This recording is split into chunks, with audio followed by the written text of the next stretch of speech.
anchadan beri niyat qilardik. O'zim tutab ketaman. Birinchi bo'lib kelinglar ham kattakon rahmat aytmoqchiman. Bizlarni shunaqa tarbiya qilganinglarga, bizga bergan eng katta narsa bizga tarbiyalar bo'ldi. Oltinga teng tarbiya berganingiz uchun kelinglarga ham katta rahmat. Sizlarni o'zimiz bilan birga shahrimga olib ketamiz. Yuzimga nur sochgan quyoshim onam, qalbimga dur sochgan quvonchim onam.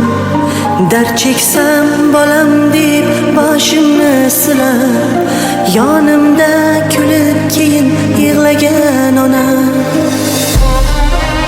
To'ydim tashvishlardan, g'iybat mishmishlardan, yuring aylanamiz olib beray zo'r ro'mollardan. To'ydim yolg'onlardan, soxta insonlardan, bor bo'lsangiz bas kechdim bu yolg'on dunyo.